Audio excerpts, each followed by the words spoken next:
በስመ አብ ወወልድ ወመንፈስ ቅዱስ አካም ጎቴ ቦጫሌ ደላኬ በረና ማልሜ ይሳ ዳርቲቲሜ ማን ወሲንጀ ሃዳ ዱቢ ቶኮ ቀበቴና ኒኒስቱ ማል ቤተምኒ በረመንግስቱ ለፈከን አነቶ አርገተ ማል አባኒ ነጋኬሰኒ ወይዳኬስ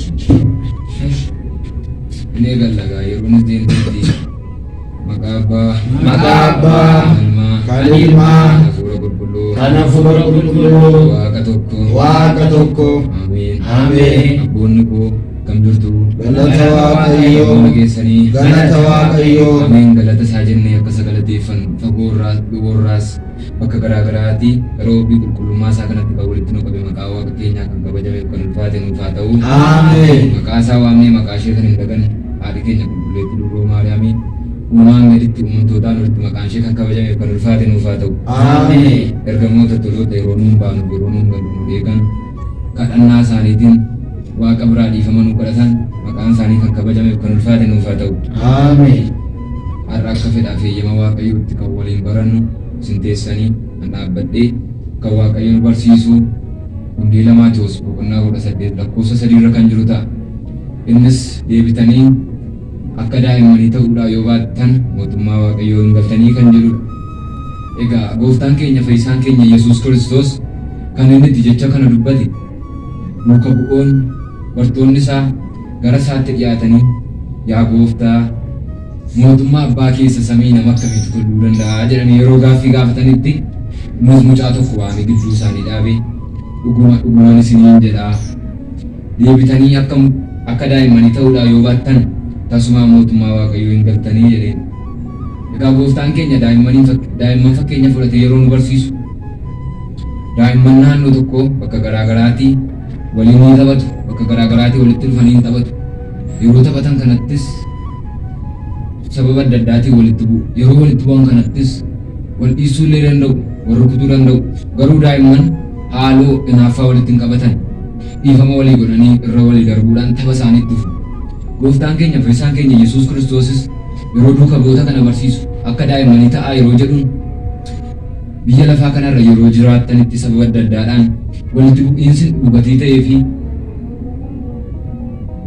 yeroo walitti buutan irra walii darbuudhaan garaa dhiifamaatiin wajjin jiraadhaa. Gara waaqayyootti deebi'aa dhiifama walii godhaa. Wanta walitti balleessitan dhiifama walii godhaa jechuu barbaadeedha. Egaa daa'imman bakka garaagaraatti yeroo dhufanii inni kaan makiinaan hojjedhaa, inni kaan mana ijaaraa, inni kaan makiinaan oofaa, inni kaan kubbaan taphadha jedhee yeroo bakka garaagaraatti walitti dhufanii taphatan kanatti akkuma duraan jenne walitti bu'uu danda'u. Gooftaan keenya fayyisaan keenyas yeroo isaaniin fakkeenya godhee nu barsiisu yeroo biyya lafaa kanarra jiraatanitti sababa adda addaadhaan walitti bu'uu dandeessu bakka ta'eef irra walii darbuudhaan dhiifama walii gochuudhaan wajjin jiraadhaa. Gara waaqayyootti deebi'ee haaloon qabatinaa waliin lolinaa garaa dhiifamaatii wal jaalalaan jiraadhaa kan jedhu nu barsiisa. Egaa kan nu barsiise kan gorfate maqaa waaqa keenyaa kan kabajameef kan ulfaate nuuf haa ta'u. Ameen. Kan baranne laphee keenya keessa nu waaqeffachuu. Ameen. Kan baranneen furii 30 furii 60 furii 100 hirmaattoo eebbasaa dhaaltu mootummaa isaa akka ta'an fedhaaf jaalala waaqayyoo nuuf haa ta'u. Ameen.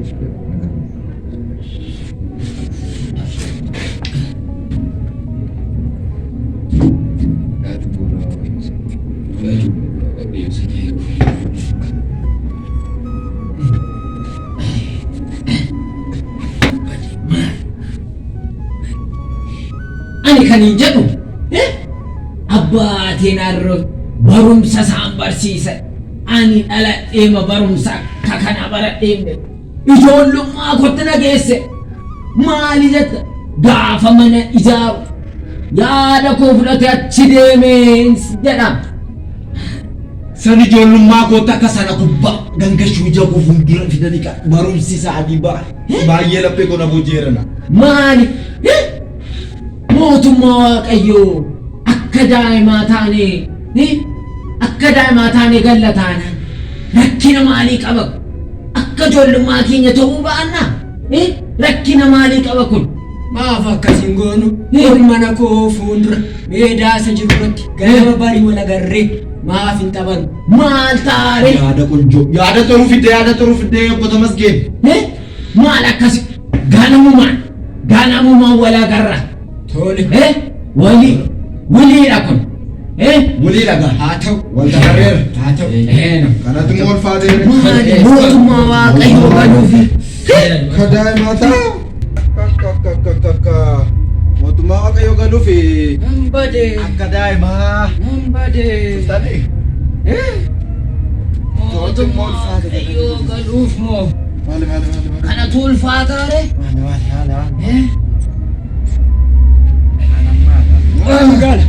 mootummaa waaqayyoon hanga fayyaa bultani Tamasgeen Nagaadhaani. Yerra kunoo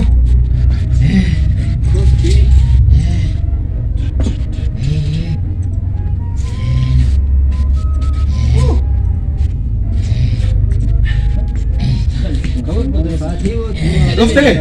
Jeremee. Gangashinaa takka.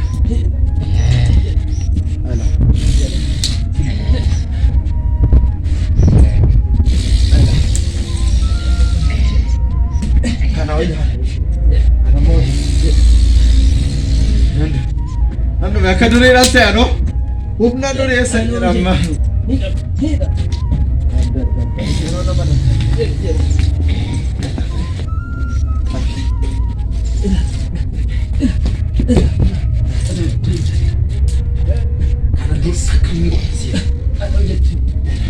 obbo Tamasgeen abbaa Buakin Abbaat. nagaa keessa Hayaatu. nagaa keessanii Abbaat. Hayaatu. nagaa keessanii Nagaa galata waaqayyoo. Hayaatu abbaat.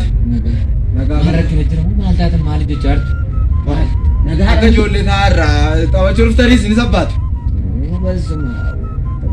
maaliif jecha artu maal taphattu maal nama gurguddaadha isin abboota keenya dhamti umuriidhaan nama deemedha isin miti isin maal hojii ijoollee inni kun caammaa sitti gatee kubbaa taphataa inni kun wangeen gubaat inni sun muka lafatti reeba maal lagaa miti isin maali abbaatii deegadda akka ijoollee taatan malee mootummaa waaqayyoon galtanii nuun hin jenne Barumsa keessa dabalatu. maataan jennes maal abboota maal isin sammuun keessan hin yaadamne teessanii dhaggeeffachaa turtan miti nuun akka ijoollee ta'aa jenne kaayyoon barumsa keenyaa kan ture daa'imman bakka garaa garaatti walitti dhufanii tapha garaa garaa taphatu yeroo taphatanitti immoo walitti bu'uu jennee daa'imman fakkeenya fudhatee gooftaan keenya yeroo barsiisu waa'ee isaanii kaannee daa'imman hin taphatu tapha garaa garaa taphatu garuu walitti yeroo bu'an dhiifama walii godhu jennee isaaniin fakkeenya fudhannee isaaniin kaasnee ilaalle malee akka ijoollee ta'a dhaqaatii owwaara kaasaa kunoo akkas obballeessaa waan hin taane jedhaa jennee baay'een isinitti gad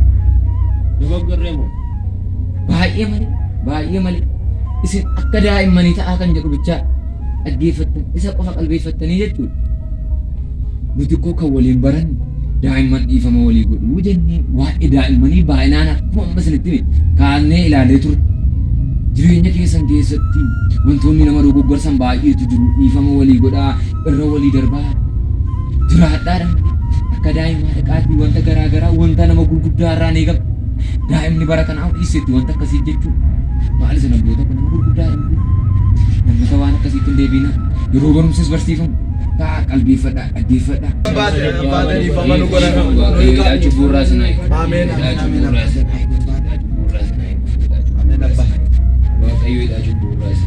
egaa har'as walitti deebine irra akkasin na qalbeeffattan akkasin seeraan na hordoftan nan barbaada yeroo darbe rakkoowwan xixiqqoon tokko mul'atanii turanii isa fooyyessinee seeraan barumsa sirraa darbu akka qalbeeffattan nan barbaada har'aa kan wajjin ilaallu wangeela Maatiyos boqonnaa 7 lakkoofsa 7 irra kan jiru ta'a innis akkas jedha kadhadhaa isiniif kennamaa barbaadaa hin argattu rukutaa isiniif banamaa kan jedhudha egaa yeroo kana ilaallu namoonni amantaa isaaniitti cimanii kadhannaadhaan waaqayyo irraa wanta barbaadan argatan kaannee ilaaluu ni dandeenya abbaan keenya Solomoon daa'ima ta'ee gara mootii ta'utti yeroo dhufu beekumsa hin qabu ture ogummaas hin qabu ture garuu beekumsas ogummaas kan namaa laatu waaqayyo gatii ta'eef gara waaqayyootti jilbeenfatee waaqayyootti boo'ee kan ittiin uummata sana geggeessu ogummaaf beekumsa argateera rukutaa isiniif banamaa barbaadaan argattu kan jedhu yeroo ilaallu immoo abbaan keenya Abrahaam waggaa 90f haadha manaasaa Saaraarraa dhala hin qabu ture. Innis dhalan dhabe jedhee Waaqayyoorraa gara dudduubaattis hin deebine. Abdii isaas hin kunne. Abbaan keenya Abrahaam Waaqayyoonis hin baqanne. Waaqayyoon obsaan eeggate. Waaqayyos cimina amantaa isaa laaluudhaan waggaa 90 booda abbaa keenya Abrahaamiin akka inni dhala argatu isa taasise. Abbaan keenya Abrahaamis dhala argate. Nutis egaa yaa maatiiwwan Waaqayyoo jireenya keenya keessatti wantoonni nu barbaachisan hedduutu jiru. Nutis wantoota nu barbaachisan kana akkuma abbaa keenya Abrahaam obsa guddaadhaan Waaqayyoon eeggachuu qabna. Akkasumas kadhannaa cimsinee Waaqayyoon eeggachuu qabna. Wanta nu barbaannu dura wanta nu barbaachisu Waaqayyo waan beekuuf nuuf kennaa jechuudha. Karaa biraatiin immoo barbaadaan argattu rukutaa isiniif banama kan jedhu yeroo ilaallu akka nuun obsaaf amantiidhaan cimnee isa eeggannu nu barsiisa. Abbaan keenya Abrahaam waggaa 90f dhala dhabee taa'u iyyuu Waaqayyoorraa dudduubatti hin jennee Waaqayyoon irraanfate jedhee akka abdiin kunne waliin ilaalleerra.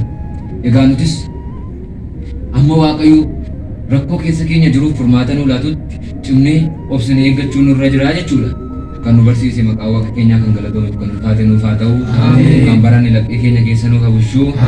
Kan baranneen 30 40 100 Ilmaattuu eebba isaa dhaaltu mootummaa isaa akka taanu fedhaaf eeyyama Waaqayyoo nuuf haa ta'u. Hin galtuu ree obbo Baqqalaa? Nan tura as dhimma wayiin qaba xiqqoo ishee ture hin galar. Maali osoo galtee garuu wayyuu? Lakki wanta muddameen qaba akkuma mammireen nu dubbatanis kadhachuun qaba waa ijoollota koo wanta dhibameen qaba. Obbo Baqqalaa ilaa ijoollee keenya kana fuudhu anas si jedhe har'a qofaattiin dubbifadhaan ati boru dhuftee gaadhattaan waan ta'eef har'aaf gali. Jetteere? Ilaa obbo Baqqalaa anas si jedhe har'aaf galiin jedhe. Ilaa anas si jedhe har'a qofaa kottu waanan itti dubbadhu qaba. Ilaa Ishi bakka sammuu jira gadafaa galaa isinis hin tursiinaa rakkisiinaan innis nan barbaada. Jedhe.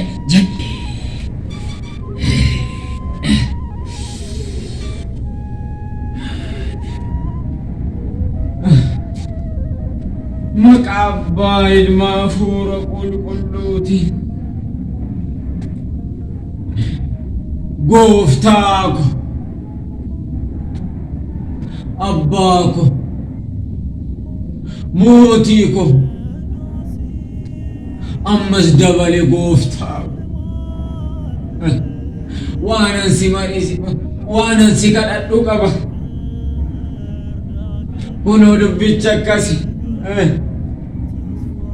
kunoo gaafan mana ijaarsifadhe Borodaarraa 50,000 liqeeffadhe intala koo gadda gaafan heerumsiise Abarraarraa 30,000 liqeeffadhe walitti meeqa ta'ee kunoo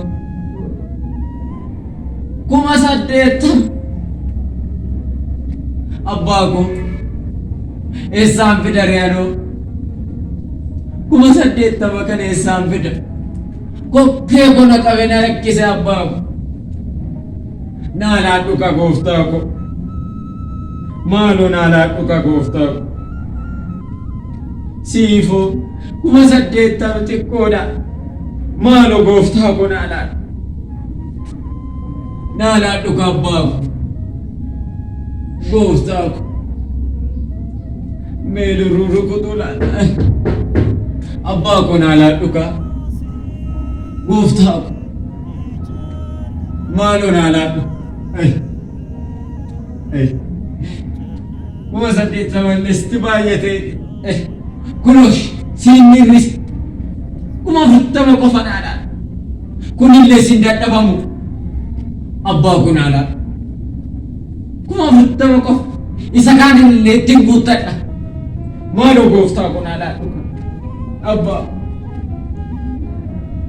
muuti amma kana fuuldura goolle dhaabbachuu naaf hin malu abbaa ko naalaa dhuka abbaa ko naalaa dhuka abbaa ko abbaa ko naa laadhuka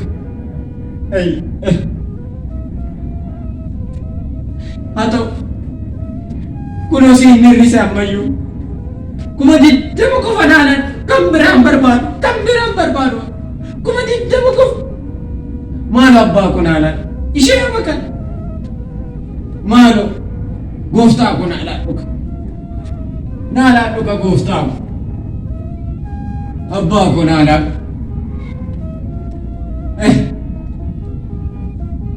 naa laattu kuma diddama sitti baay'ateeti ammallee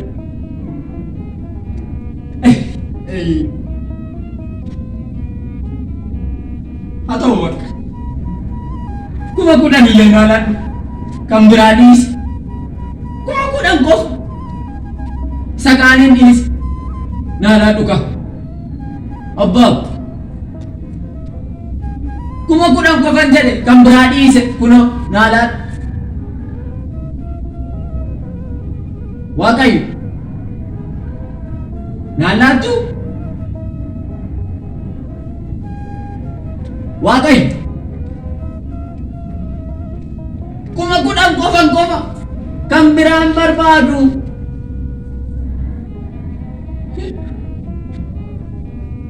haa ta'u bakka haa ta'u kan biraa dhiisi kan kee hin barbaadu iyyuu ishee mammallaadhe obbo Baqqalaaf illee naa laadhu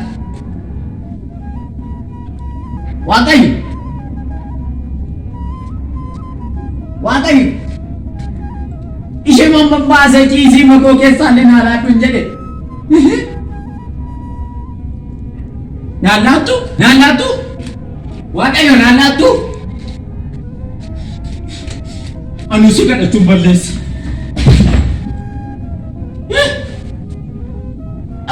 dhawwatta malee kan maali immoo na kuffistaa nan kuffisiin birrii kee dhawwatta malee nan kuffisiin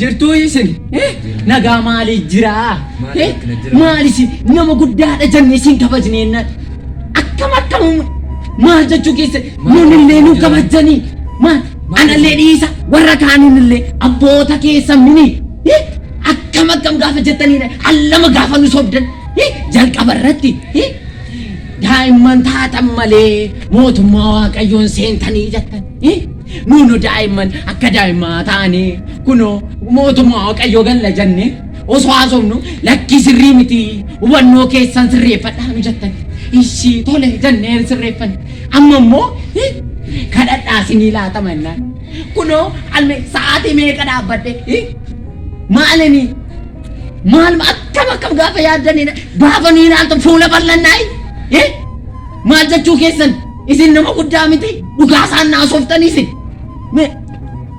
sinitti baay'ee aareera nadhiisaa mee bakka maal nadhiisaa lakki tasgabbaa maaliif nama guddaadha miti of tasgabbeessaa malee kottaa iddoo hundumtuu jiranitti miinaa somnaa kottaa maal jechuu keessan kottaa tasgabbaan akkasumiti nadhiisaa akkasumiti tasgabbaa maaliif tasgabbaa akkasiin ta'inaa barumsa mana amantaa kan laatamtu karaa garaagaraatiin isaan keessaa sadii kaa'anii yeroo ilaallu fakkeenyaan kan barsiifamu jira icciitiidhaan kan barsiifamu jira akkasumas illee kallattiidhaan kan barsiifamu jira nutis kunoo rakkoowwan tokko mul'achaa jiru isa icciitiidhaan barsiifamu gara kallattiitti finnee isa fakkeenyaan barsiifamu gara kallattiitti finnee baay'ee dogoggoraa jira akkasumatti yaa abboota koo abboonni keenya bara dheeraa waaqayyoon amanamanii waaqayyos isaan eebbise nuti sarara kaanii waaqayyoon har'a kana naa godhi jechuun qabna abboota keenya fakkeenya fudhannee kaanne fakkeenya fudhannee ilaalle kana baroota dheeraa booda waaqayyo isaan eebbiseera nutis waaqayyoof amanamuu bara dheeraa hamma bara jireenya keenyaatti waaqayyoof amanamuu mana isaa jala ganamaa galgala gaabbii gallee qalbii jijjiirranii jiraachuu qabna mana isaatti deddeebi'uu qabna yeroo hundaa biyyi lafaa kun dogoggorsituudha abboota namoonni baay'een waaqayyo kana naan godhu maallaqa na dhowwate fayyaa na dhowwate dhala na dhowwate jedhanii kan yeroo gabaabduu gidduutti dogoggoran jiru waaqayyo hin jiru jedhanii kan fudhatanii dogoggoran baay'eetu jiru. Ammas Waaqayyo akka carraa godhee osoo walitti nuuf finne ta'e isinis Waaqayyoon jiru Waaqayyoon kadhadhee nan dhabee jechuu dandeessu. Abboota keenya fakkeenya fudhannee ilaalle hamma fayyaa dhabanii hanga du'aaf ga'anii Waaqayyoof amanamaniiru. Nutis Waaqayyoof amanamuu qabna. Waaqayyo maallaqa na dhowwate jennee gara bakka biraa Waaqayyoon jiru jennee fudhachuu dhiisuu qabna. Waaqayyo akka jiru hubachuu qabna.